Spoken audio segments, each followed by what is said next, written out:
अगर इस्लामी के एतबार से अगर किसी नौजवान को समाज की किसी बेटी से अगर उसको पसंद है तो अपने गार्जियन से कहे कि I want to marry her this girl, मैं इस लड़की से निकाह करना चाहता हूं, मेरा निकाह करा दिया जाए। और समाज के गार्जियनों को चाहिए अगर बेटा जवान है, अगर वो किसी से शादी करना चाहता है तो ये ना देखे कि वो खान है और हम सैयद है तो निकाह नहीं करेंगे, नहीं, उसका निकाह कराने की कोशिश होनी चाहिए।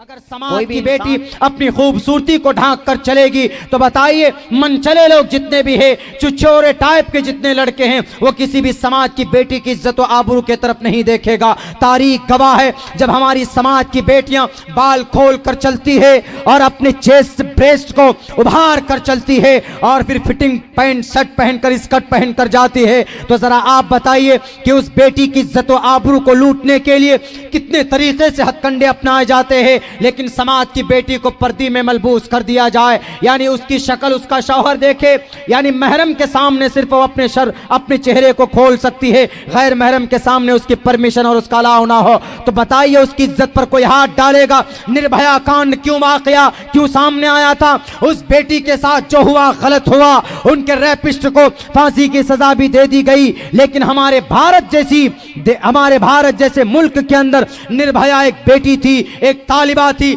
पढ़ती थी, वो आगे फ्यूचर के अंदर मुस्तकबिल के अंदर आईएएस बनती, आईपीएस बनती। लेकिन उस बच्ची की छोटी सी गलती ये थी कि अपनी बॉयफ्रेंड के साथ जो इस्लाम में अलाउ नहीं है, परमिशन नहीं है कि शादी से पहले किसी गैर महरम के साथ आप हेलो हाउ आर यू करें, या फोन पे आई लव यू या आई मिस यू, रातों को I like you the most के मैसेज लिखें। Islam doesn't allow to do this and with the other person according to the Islamic sharia. Islam में इसकी परमिशन और इसकी गुंजाइश नहीं है। वो बच्ची बस में थी, रात को 8 या 9 बज रहे थे, अपने बॉयफ्रेंड के साथ बैठकर, बहुत क्लोजली बैठकर एक दूसरे को शायद किस कर रहे थे, जिसकी बुनियाद पर जो शराबी थे वहां पर जो जालिम बैठे थे, उन्होंने कहा कि जब ये लड़की इसके साथ किस कर सकती है तो हम भी इसका मजा चखेंगे। तो उनके शैतान ने उनको उभारा, जानवर इंसान से जानवर बन गए वो लोग। तब जाकर उन्होंने ये नापाक हरकत अंजाम, उन्होंने ये नापाक कोशिश की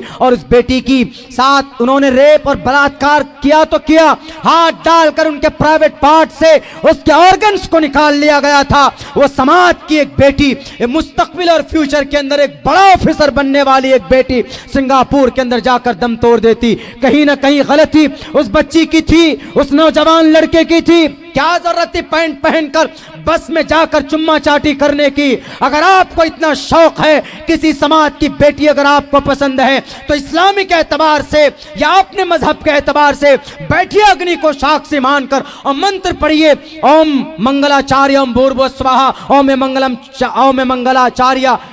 इस तरह के 4-5 मंत्र पढ़े जाते, मेरे जहन में नहीं आ रहे। अगर इस्लामी के एतबार से अगर किसी नौजवान को समाज की किसी बेटी से अगर उसको पसंद है तो अपने गार्जियन से कहे कि I want to marry her this girl, मैं इस लड़की से निकाह करना चाहता हूं, मेरा निकाह करा दिया जाए। और समाज के गार्जियनों को चाहिए अगर बेटा जवान है, अगर वो किसी से शादी करना चाहता है तो ये ना देखे कि वो खान है और हम सैयद है तो निकाह नहीं करेंगे, नहीं, उसका निकाह कराने की कोशिश होनी चाहिए। कोई भी इंसान मानवता ह्यूमैनिटी के एतबार से बड़ा होता है, खानदानी एतबार से नहीं होता। तो समाज में अगर पर्दा होगा तो मेरे भाइयों फिर क्या होगा? समाज के अंदर जिना के वारदात बहुत कम होंगे। इसलिए इस्लाम में जिना की सख्त सज़ा ये दी गई है, अगर कोई जवान शादीशुदा मर्द औरत, अगर कोई गैर शादीशुदा लड़का, अगर ये लोग जिना करते हैं, रेप करते हैं, तो फिर उसकी सज़ा बड़ी ख़तरनाक है कि उसको 100 कोड़े बरसाए जाए समाज में खड़े होकर, यहाँ पर दिल्ली मोड़ पर खड़े होकर। क्यों? इसने समाज की बेटी के साथ, उनकी इज्जत के साथ खिलवाड़ किया, ताकि टोटल आसपास के जितने भी आपके ये मब्बी है, टकटार है, पुपरी है, या आपका ये क्या बोलते सकरी है, इन सब जगहों के लोगों तक मैसेज जाए कि नहीं, रेप करना बहुत बड़ा जुर्म है रे बाप रे, बहुत बुरी तरीके से पिटाई होती। कोई किसी लड़की की तरफ देखेगा तो उसके पसीने छूटेंगे। हाँ, लेकिन उससे पहले क्या कहा कि पर्दे में रहो, अपनी इज्जत को छुपा कर रखो। लेकिन आजकल होता क्या, हमारी समाज की बेटी भी इतनी बहुत कम ईमान की हो गई। कोई मैसेज किया, हेलो हाउ आर यू, आपकी आवाज़ and your voice is very sweet, I like the most, मैं आपकी आवाज़ बहुत पसंद, आप बहुत खूबसूरत बोलती, आपकी आवाज़ जितनी खूबसूरत आपकी शक्ल भी इतनी खूबसूरत हो। 2-4 डायलॉग मार आजकल का लड़का, वो खेसारी लाल सिंह का फिल्म देखकर, और वो बेटी वाह बड़ा मनचला लड़का लग रहा है। उसके बाद फोन पे ही तुम कहो तो हम चांद तोड़ कर ला दें, हम सितारे तोड़ कर ला दें। सितारे तोड़ कर क्या, उससे कह के तुम 5000 रुपए कर लेकर क्या हो तो भागेगा तुम दबा के। और डायलॉग पे हमारे समाज के बच्चे ओ लगता है कि बड़ा आशिक है, अब फौरन वो उसके चुंगल में आके, अब उसके बाद होता क्या, वो फिर रातों को मोबाइल गर्म हो जाता है, घंटों तक मोबाइल भी पना मांगता। अरे भाई तुम कम बात करो, मैं फटने वाला हूं। ज्यादा देर तक बात करने से मोबाइल गर्म होता है कि नहीं होता है? एकदम होता। ऐसे ऐसे खड़ूस आदमी जो अपनी बीवी से बात करना पसंद नहीं करेंगे, लेकिन किसी लड़की का औरत का गैर महरम का फोन आ जाए है मुंह में एकदम चेहरे एकदम खिल जाते हैं, वाह वाह, हाँ हाँ मैडम का फोन आ गए। घंटों बातें करेंगे, रातों को मैसेज, पहले तो आई लाइक यू, उसके बाद फिर आई मिस यू, जब ज्यादा करीब हो जाता है तो I love you so much, वहां तक चला जाता। ऐसा होता है कि नहीं होता? बताइए, यही हो रहा आजकल व्हाट्सएप के जरिए, फेसबुक के जरिए। नंबर लेकर के पहले कॉल करेंगे, हाँ मैडम आप कौन बोल रहे? वो अच्छा, वो कहती है कि भाई नंबर कहां से पहुंचा? वो मेरे मोबाइल में था। कहां से आ गया? वो जिब्रील ला के ले दीजिए क्या, किलो फला लड़की का नंबर है। नालायक सब ऐसे काम करते नहीं, बिल्कुल नहीं। अगर आपको कोई समाज की लड़की पसंद है, आप पसंद करते हैं, आपकी शादी की उम्र हो गई, आप स्टेबल हो गए, पहली बात तो पढ़िए, ये शादी वादी का भूसा निकालिए माथे से। वो मोहब्बत नहीं होती, वो एक धुन कुछ हासिल करने का। अब बहुत से जगहों पे देखने को मिला है, एक मर्तबा लड़की को यूज किया, उसके बाद फिर लात मार देते कि जाओ, नहीं, उसकी जिंदगी के साथ खिलवाड़। अगर आपको वाकईतन आप चाहते हैं कि किसी से मैं शादी करूं, या समाज की किसी बेटी को ऐसा लगता है कि मैं फला लड़के से शादी करूं, तो जो जायज प्रोसेस है उस पे आइए, अपने गार्जियन को कहिए कि अम्मी अब्बा मैं फला से शादी करना चाहती हूं। और माँ बाप को भी सोचना चाहिए, ये नहीं कि मैं करोड़पति हूं वो खाकपति है। हिंदू भाइयों में ऐसा नहीं कि वो ब्राह्मण है तो क्षेत्रीय। मेरे हिंदू भाइयों, ब्राह्मण, क्षत्रिय, शूद्र, वैश्य, बहुत कठिन बात कहने जा रहा हूं मैं आपके यहाँ। जो ये ब्राह्मण, शूद्र, क्षेत्रीय, ब्राह्मण, क्षेत्रीय और वैश्य और शूद्र, ये 4 है ना, कहाँ है? मनुस्मृति में। ऋग्वेद में है? नहीं है। सामवेद में है? नहीं है। अथर्ववेद में है? नहीं है। बल्कि ऋग्वेद का मंत्र है शूद्रो ब्रह्मणतामिति ब्रह्मणश्चैति शूद्रताम क्षेत्रीय जाति वितरत्वम विघाद्विच्यम तथेच्च स एक एवात्र पति पर जानाम कथम पुनर्जाति कृता पर भेदा। आपको शायद आपके मंदिर के पुजारी जी ना बताएं इतना जितना मैं बता दूंगा आपको। पता क्या कहा इसमें? इसमें यह कहा गया कि कोई भी इंसान पैदाइशी एतबार से महान नहीं होता, पैदाइशी एतबार से सम्मान पैदा होता है, लेकिन उसका कर्म उसको महान बनाता है। आप बता दीजिए, आप इस गांव के, इस दरभंगा शहर के बहुत बड़े आदमी, लेकिन अगर आप लड़की सप्लाई करते हैं, शराब पीते हैं, बेईमानी करते हैं, लोग आपके सामने सजदा तो करेगा लेकिन नीचे नीचे गाली देगा, कुत्ता, हरामी, सुअर, नालायक, है ना, अंदर अंदर गाली देगा, खुश नहीं। क्यों? है तो आदमी बड़ा लेकिन गलत काम करता। ईश्वर के पास आपका कोई मकाम नहीं। लेकिन एक वहीं पर है, वो बेचारा पंचर बनाता है लेकिन ईमानदार, बिल्कुल ईमानदार है।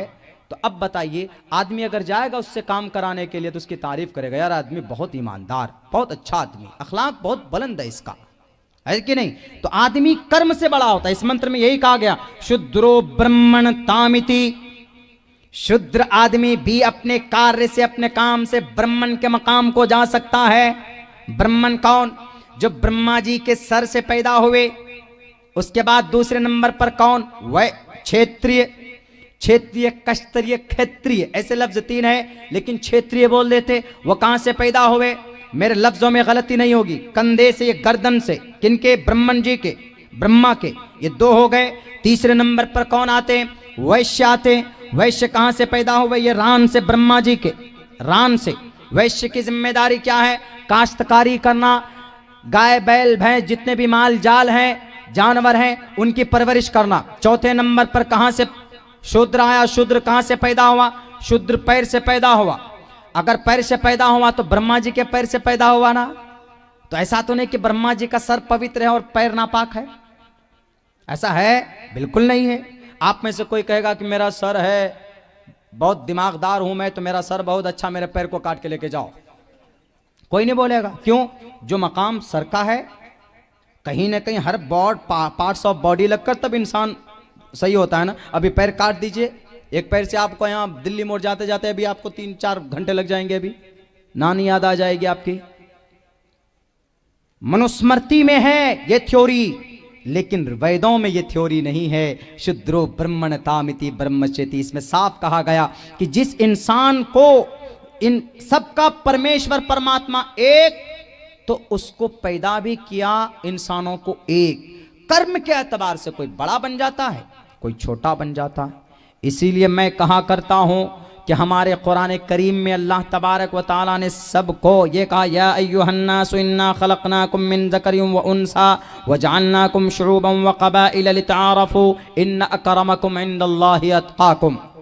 कुरान करीम सिर्फ नमाज का ऑर्डर नहीं देता, कुरान करीम में इंसानियत है, कुरान करीम में मानवता है, कुरान करीम में साइंस है। मैथ अगर ढूंढेंगे फल्यक्तुब बैनकुम बिलअदल, कुरान करीम में मैथ भी है, मैथ गणित जिसको बोलते हैं गणित। मेरे नौजवान साथियों, इसीलिए मैं कहा करता हूँ कि कुरान पढ़कर आप ये ना समझें कि मैं हाफिज़ कुरान बन गया, मैं आगे तरक्की नहीं कर सकता। देखिए आप अपने इस मदरसे तालीमुल कुरान के सेक्रेटरी साहब को, उन्होंने हाफिज़ कुरान के साथ साथ आगे इंजीनियर लगा हुआ है, यानी एकेडमिक क्वालिफिकेशन को इन्होंने लिया है। अल बैरूनी इमाम गज़्ज़ाली एक प्लेटफॉर्म से मदरसा तालीमुल कुरान के छत के नीचे पढ़ा। उन दोनों ने, अल बैरूनी बड़ा मौर्रिख, बड़ा साइंटिस्ट बना, वहाँ पर इमाम गज़्ज़ाली सलफ़ के इमाम गज़्ज़ाली तसव्वुफ़ के इमाम बने। इसलिए कोई ये नहीं कह सकता कि कुरान में पढ़ने वाला, कुरान करीम को हिफ्ज़ करने वाला इंसान जो होगा वो सिर्फ हाफिज़ कुरान बन सकता है, आलिम दीन बन सकता। अभी आपके सामने मैंने ये जो थ्योरी पेश की है, आपके सामने जो मैंने इल्म फिजिक्स के ऊपर जो माहिर आदमी का नाम बताया और द केमिस्ट्री ऑफ फादर का नाम बताया, ये सब के सब, और फिर ये इन्फेक्शन को, कोरोना जैसे वायरस को पकड़ने के लिए जो थ्योरी पेश किया, उस थ्योरी को पेश करने वाले अबू बकर मोहम्मद बिन ज़करिया अर्राज़ी है, जो कि कुरान करीम पढ़ना जानते थे। उनकी थ्योरी को पढ़कर आज कोरोना जैसे बड़े बड़े वायरस का हम विश्लेषण कर सकते हैं, उनको पहचान सकते हैं। उन